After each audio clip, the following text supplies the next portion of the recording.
ये राष्ट्रवाद में जो है नॉन कॉपरेशन मूवमेंट की चर्चा करनी हम लोग को। इसमें जो है यह आंदोलन क्यों हुआ था, इसका क्या कारण था, कॉज इसका बताना है। ये आखिर इसका कॉज क्या थे, कॉजेज इसके क्या थे। असहयोग आंदोलन का जो कॉज था मुख्य रूप से जैसे आप देखे थे कि जब गांधी जी 9 जनवरी को जो आए थे भारत में, कहाँ से आए थे, अफ्रीका से आए थे। तो अफ्रीका से आए 9 जनवरी 1915 को।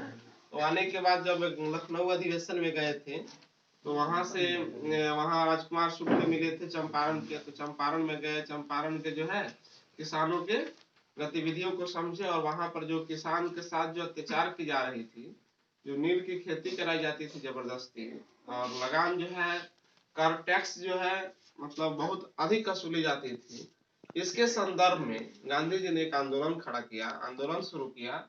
पहला आंदोलन जो था उनका वो बिहार के चंपारण जिले से प्रारंभ होती है और उस में भी उनको सफलता मिलती है। फिर उसी प्रकार से खेड़ा आंदोलन जब को गुजरात में हुआ था, जो खेड़ा नामक जगह है एक गुजरात में जिला है, वहां पर भी हुआ था, किसान के लिए ही हुआ था 1918 में।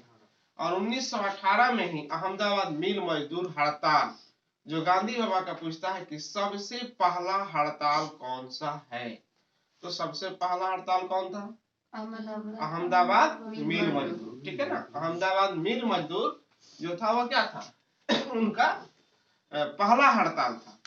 तो 1918 में वह किस लिए हुआ था, जो प्लेग की बीमारी आई थी, उसमें मजदूरों के साथ जो नाइंसाफी हो रही थी, मजदूरों को बोनस जो मिल रहा था, फिर बोनस बंद हो गया। उस बोनस के एवज में जो है मजदूरों का साथ दिए थे कौन, महात्मा गांधी। महात्मा गांधी क्यों मजदूरों का साथ दिए, उनको मजदूरों के साथ देने का मकसद यही था कि हम जब तक एक निम्न वर्ग से लेकर उच्च वर्ग, छोटे मोटे वर्ग, मध्यम वर्ग हो चाहे निम्न वर्ग, कोई भी वर्ग हो, जब तक हम एक साथ नहीं होंगे, एकजुट नहीं होंगे, तब तक हम अपनी इस अत्याचार, इस परेशानी का जो है हम लोग बदला या मतलब इससे छुटकारा हम लोग को नहीं मिल सकता है। एकता होनी चाहिए। इस एकता के लिए उन्होंने सभी वर्गों के साथ समन्वय बनाने का काम किया। तो उसमें क्या होता है कि वहां भी उनको मिल मजदूर हड़ताल में भी उनको सफलता मिलती है। ऐसे छोटे छोटे कई ऐसे जो है वह आंदोलन करते हैं जिसमें उनको बहुत अच्छी सफलता मिलती है। इस सफलता के कारण वो पूरे राष्ट्र में एक अच्छे मतलब व्यक्तित्व वाले और एक अच्छे मतलब लोगों में से आने लगे, उभर गए थे। उनकी बात सभी लोग मानते थे, ठीक है, उनकी बात सब कोई मानते थे। तो अब क्या हुआ कि उसी दरमियान क्या हो रहा था कि एक एक्ट लागू हुआ था, ठीक है, 1919 में जो कहा गया रॉलेट एक्ट, सर साइमन जो रॉलेट एक्ट थे, ठीक है ना, उनके अध्यक्षता में सर जॉन रॉलेट जो थे उनके, हाँ, उन्हीं के मतलब संदर्भ में, उन्हीं के अध्यक्षता में क्या हुआ था, एक आयोग आया था, एक एक्ट लागू हुआ जिसका नाम था रॉलेट एक्ट, ठीक ना, सिडनी रॉलेट एक्ट नाम था उनका। वह मुख्य न्यायाधीश थे इंग्लैंड का, ठीक है। उनमें तो जो उस समय हमारे यहाँ का वायसराय था जेम्स फोर्टियर, हम शॉर्टकट में आपको कर रहे हैं, ठीक है, चूंकि ये पढ़ा चुके हैं। तो उनके विरोध में भी देखे थे कि बहुत सारे ऐसे उस एक्ट के तहत हमारे राष्ट्र पे, हमारे भारतवर्ष को जो है, लोगों को जो है बहुत ज्यादा प्रताड़ित और अत्याचार किया गया। उसी एक्ट के तहत एक घटना हुई थी, जालियांवाला बाग की हत्याकांड, नहीं, जो 13 अप्रैल 1919 को जालियांवाला बाग जो पंजाब के अमृतसर में है, उस बाग में जो है बहुत बड़ी हादसा हुई थी और उसमें कई मतलब मासूम, कई ऐसे मतलब बेगुनाह जो लोग हैं वो क्या हुए, मारे गए थे, घायल हो गए थे। बहुत ऐसी घटनाएं उसमें घटित हुई थी जिससे लाखों मासूम कई मासूम जो है बच्चे भी उससे मर गए थे। वो भी एक घटना था। वो घटना भी बहुत बड़ा आघात पहुंचाता है, बहुत बड़ा प्रभाव डालता है गांधी जी को। और उसके बाद जस्ट जो है एक जैसे प्रथम विश्व युद्ध चल रहा था, उस प्रथम विश्व युद्ध 1914 से 18 तक जो हुई, उस बीच में भी एक आप नाम सुने होंगे, तुर्की का नाम सुने होंगे, जो ऑटोमन साम्राज्य का नहीं, हाँ तुर्की में जो ऑटोमन साम्राज्य की चलती थी, ठीक है, वहाँ के मुस्लिम शासक हुआ करते थे। उस पर भी इंग्लैंड जो उस प्रथम बार जब जिस पर भी विजय प्राप्त होती थी, जाहिर सी बात है कि आप के ऊपर हमारा कब्जा हो गया तो हम जैसे चाहेंगे वैसे आपके साथ करेंगे, जैसा आपको हम मोड़ना चाहेंगे वैसा मुड़ेंगे आप। तो ठीक वैसा ही जो अंग्रेजों ने किया करते थे कि पहले वह अपने साम्राज्य को उस पर आधिपत्य जमाते थे, उसके बाद धीरे धीरे उनकी संस्कृति, उनकी सभ्यता, हर चीज को जो खत्म करके अपनी साम्राज्य, अपनी जो है संस्कृति और सभ्यता को क्या करते थे, वहां स्थापित करते थे। और वैसा ही उन लोगों ने किया, तो वैसा ही करने के लिए सोचा, तो वहां के जो खलीफा हुआ करते थे तुर्की में है, तो वो खलीफा में बहुत सारी जगहों पे भेजने के बाद तो कहीं का भी कोई साथ नहीं दिया, तो भारत में आए, तो भारत में भी जिन्ना ने नकार दिया, कहा कि हम खुद ही इससे परेशान हैं, तुमको हम क्या देंगे, नहीं, कहा कि हटो हटो, जाओ जाओ, तुम अपना देखो, हम अपना खुद अभी लड़ रहे हैं, हम खुद संघर्ष कर रहे हैं, तो हमारे पास कुछ है ही नहीं, तुमको क्या सहायता करेंगे। तो उन्होंने वहां से नकार दिया। तो उसी में देखिए किसी का कोई नहीं होता, ऊपर वाला जरूर होता है, नहीं। तो अली जिना और मोहम्मद जिन्ना थी, कौन थे, शौकत अली और मोहम्मद अली, जो दो अली बंधु के नाम से जाने जाते हैं, वह अली बंधु ने क्या किया, इसका कहा कि भाई अभी ये आजादी चूल्हा भाड़ में जाए, लेकिन जो हमारी अभी में भाइयों के साथ जो अत्याचार हो रही है, इस अत्याचार को हम नहीं होने देंगे। पर इसके मतलब अगेंस्ट में जो है एक खिलाफत आंदोलन का आयोजन हुआ, उसमें ही गांधी जी का एंट्री होता है, ठीक है। अब वही एंट्री गांधी जी को जो है एक बहुत बड़ा, एक व्यापक रूप से क्या करता है, उनके विश्वास सभी लोगों के अंदर डाल देते हैं। अब वह विश्वास जो है क्या होता है, गांधी जी कहते हैं कि अगर यह मुसलमानों की जो मांग है, इसकी मांग अगर आप पूरा नहीं करते हैं, तो इसके एवज में हम एक बहुत बड़ा आंदोलन करने वाले हैं, जो कि महात्मा गांधी वो आंदोलन कौन सा करते हैं, असहयोग आंदोलन। इस असहयोग आंदोलन के बारे में हमको पढ़ना है कि आखिर यह असहयोग आंदोलन है क्या।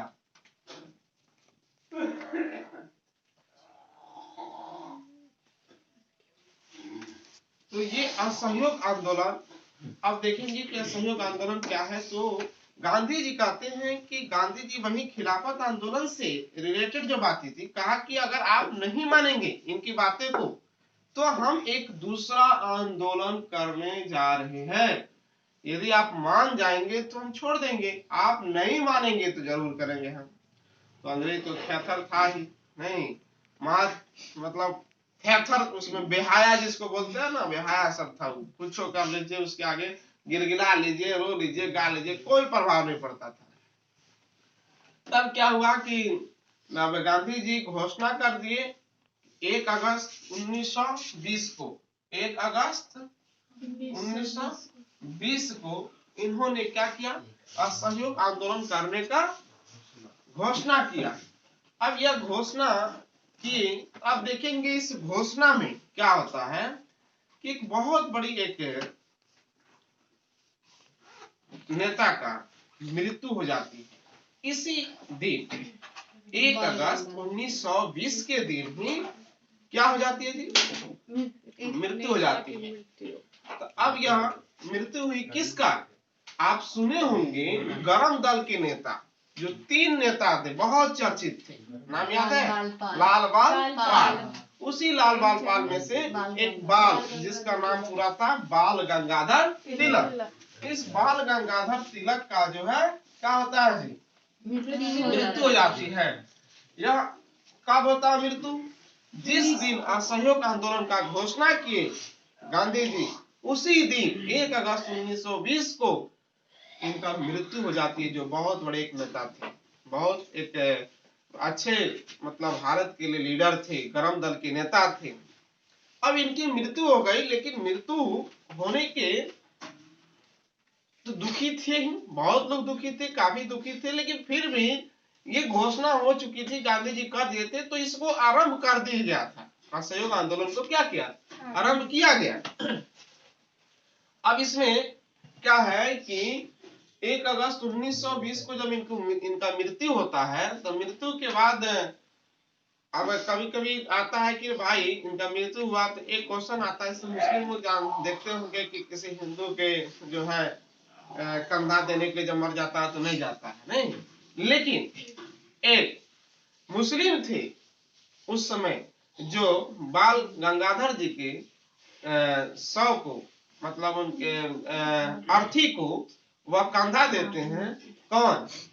सियाकत अली नाम था। क्या नाम था उसका? सियाकत अली। अर्थी दिया, किसने अर्थी दिया था? सियाकत अली। सियाकत अली ने।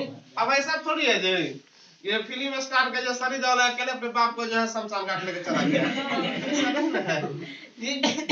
इसके साथ साथ और जो है 3 क्या होंगे, 3 और लगे होंगे लोग, नहीं, लेकिन इनका नाम दिया क्यों? क्योंकि ये मुस्लिम थे, मुस्लिम नहीं जाते हैं जल्दी अर्थी देने हिंदू के, इसलिए इनका नाम। ये नंबर सोचेंगे कि सनी देओल के बापे हो गए, सनी देओल फिल्म में लेके उठा के चला गया, वो तो फिल्मी जो जन्मे करते हैं, हम लोग को मूर्खे बनाता है सब, क्या तो ये सब बात है। तो अर्थी उसका कौन दिया था? सियाकत अली। अब इससे क्या होता है, यहाँ से असहयोग आंदोलन का जो अब रूप जो हो रहा है, देखिए कैसे होता है। यहाँ पर कांग्रेस की एक अधिवेशन होती थी, कांग्रेस का बैठक, ठीक है, क्या होता था? कांग्रेस की एक बैठक होती थी। तो बैठक एक वार्षिक अधिवेशन उसका हुआ करता था, जो वार्षिक अधिवेशन का मतलब था कि साल में एक बार, और वह जो है प्रायः जो है वह प्रायः दिसंबर में होता था। कब होता था? दिसंबर में। क्या होता था? कांग्रेस के कांग्रेस के वार्षिक अधिवेशन। कांग्रेस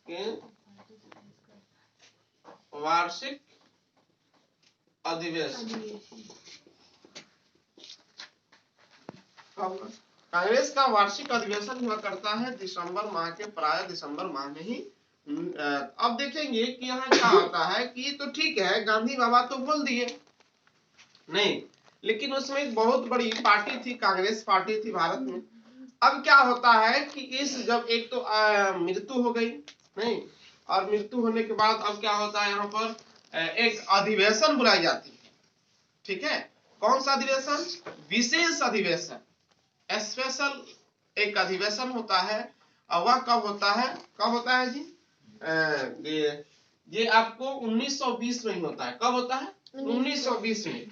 अब यह 1920 में जो होता है, तो 1920 में यह दिसंबर से पहले होता है। कब हो रहा है? दिसंबर से पहले। दिसंबर से पहले कब हुआ? 4 सितंबर 1920 को होता है। कितना? 4 सितंबर 1920 को जो है एक विशेष अधिवेशन,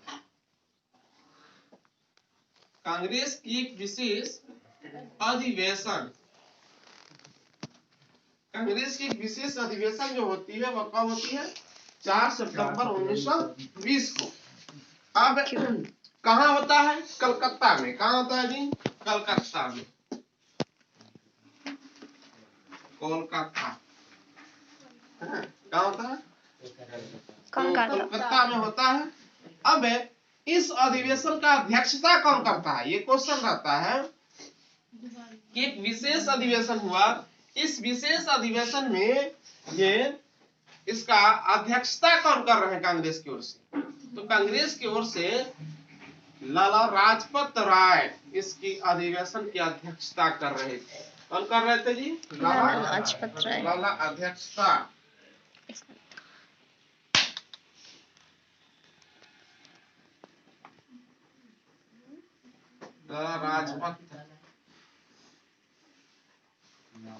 लाला लाजपत राय। अब ये देखिए उसमें क्या हुआ था कि बाल गंगाधर जी का एक बहुत बड़ी सपना थी, एक बहुत बड़ा उनकी इच्छा थी कि कांग्रेस का कोई अगर अधिवेशन होता है तो उसमें अध्यक्ष लाला लाजपत राय को बनाई जाए। आपको बता दें कि ये कितना बड़े नेता थे बाल गंगाधर तिलक, जब जिस समय 1905 में जब स्वाधीनता मतलब स्वदेशी आंदोलन की जब शुरुआत हुई थी उसमें भी अहम भूमिका निभाए थे। ठीक है, उसी समय बंगाल विभाजन भी हुआ था, उसी समय जो है यह स्वदेशी आंदोलन का शुरुआत किया गया था। उसमें बहुत अच्छा मतलब रोल निभाए थे कौन? बाल गंगाधर तिलक। उसके बाद 1919 में जो थे मार्टेंगू जो इसका आया था आंदोलन अधिनियम जो आया था 1919 में भी, उसका यह बहुत बड़ा विरोध भी किए थे। तो और उसके बाद साथ साथ ये गरम दल के नेता थे और ये लोग नरम दल के थे। तो गरम दल और नरम दल कि दोनों को एकजुट करने में जो सबसे अहम भूमिका थी वह किनका था? भूमिका इनका बाल गंगाधर तिलक का। ठीक है, किनका था? बाल गंगाधर तिलक का। होम रूल लीग की स्थापना किया था बाल गंगाधर तिलक ने। तो यह एक बहुत बड़े नेता थे। इसके कारण से इनकी बहुत बड़ी एक इज्जत हुआ। इज्जत ये हुआ कि भाई अब ये तो मर गए नहीं, और ये बहुत कुछ हमारे पार्टी को देकर गए। एक नरम दल गरम दल नेताओं को एकजुट किए। आपको पता है कि लखनऊ पैक्ट जो हुआ था नहीं 1916 में जो हुआ था, उस समय भी आप देखे थे कि यह अच्छा रोल निभाए थे। इसमें एनी बेसेंट भी थी। सभी लोग एकजुट करने का एक गरम दल नरम दल हिंदू मुस्लिम सबकी जो है एक सहभागिता बने, उसमें यह बहुत अच्छा रोल निभाए थे बाल गंगाधर तिलक जी। तो इनकी इच्छा को उन लोगों ने कहा कि इनकी इच्छा को पूर्ति कर दिया, मरने के उपरांत भी इनकी इच्छाओं की पूर्ति कर दी जाए। इसके कारण यह लाला लाजपत राय को यह लोग क्या बनाते हैं? विशेष अधिवेशन का अध्यक्ष बनाते हैं और इनकी अध्यक्षता में यह असहयोग आंदोलन की घोषणा की जाती है। क्या की जाती है जी? घोषणा की जाती है। ठीक है ना। इसके बाद यह तो विशेष अधिवेशन में हुआ। विशेष अधिवेशन में बहुत लोग आते हैं, बहुत लोग नहीं आएंगे। उसमें क्या होता है कि अचानक बुलाई जाती है ना मीटिंग। वह मतलब इमरजेंसी उसको बोलिए कि एक आपको बुलाई जाती है मीटिंग, और उस मीटिंग में हो सकता है कोई कहीं होगा कोई कहीं होगा, तो आ नहीं पाएगा सभी लोग। तो कुछ लोग आए थे, कुछ लोग आए तो उनके समक्ष रखी गई। उसी 1920 अधिवेशन में जो है महात्मा गांधी जी भी आए थे और गांधी जी बोले थे कि अगर हम 1 साल तक अंग्रेजों का साथ छोड़ देते हैं, उनका सहयोग नहीं करते हैं, तो वह उनकी नींव जो है कमजोर हो जाएगी, और नींव कमजोर होगी तो वह क्या होंगे? वापस चले जाएंगे। लेकिन वहीं पर एक बहुत बड़ा वकील जो चित्तरंजन दास, जिनको शॉर्टकट में कहा जाता है सीआर दास। ऐसा नहीं है कि हम पढ़ा रहे थे कुछ लोग सीआर ऐसे लिख लिए थे भाई, सीआर दास।